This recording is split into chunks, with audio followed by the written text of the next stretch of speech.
The Grossfarken and The Boy, written and read by Tyler Lautenbach. There's a creek north of town where no one is allowed, for this creek is home to a most hideous and vile monster, a monster known by the townsfolk as the Grossfarken, a gangly, beady-eyed swamp beast with a slender neck, a beaked mouth, and one particularly repulsive bulbous toe. A wretched abomination who plays haunting harp tunes that lure the town's children to the creek. That is, if the stories are to be believed. With time and avoidance, the line between Grossfarken myth and truth has been blurred, with hatred for the Grossfarken only growing. Everyone born in the town since has been warned of the dangers of the Grossfarken's siren song. In truth, the Grossfarken lives in a tranquil, still landscape in the heart of the forest. The creek runs slow, and the water is soft. It is serenely quiet. Every day, the Grossfarken makes his way out onto a jutting rock by the creek. Without making a sound, he sits on the edge, grabs his harp, closes his eyes, and with his lanky fingers begins to play. While playing, he dips his enlarged toe into the stream, feeling the water peacefully glide past his fur.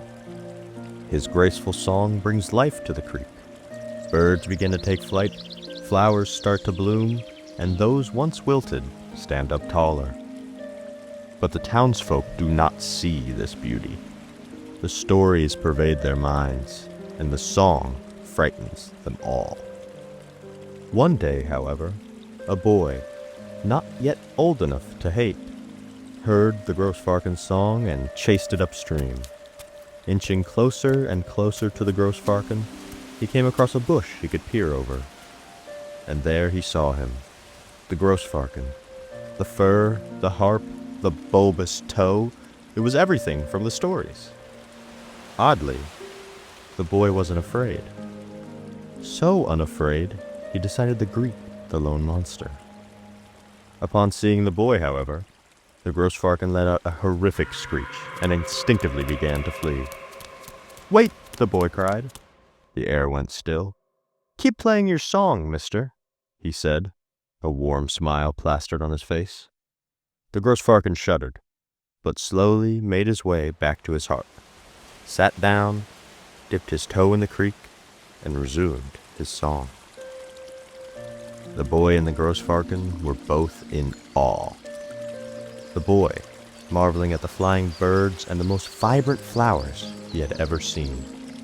The Grossfarken, marveling at the boy, a real human boy in his company that isn't afraid, isn't crying, and isn't out for him. The tranquil silence of the creek had brought them together. "I don't understand why my town doesn't like you," the boy said. The Grossfarken didn't respond, but agreed, and began to relax. "Have the people who hate you ever met you?" the boy asked. The Grossfarken shook his head and stopped playing his harp. All of a sudden, there was a stir in the forest, a rapid, frantic rustling.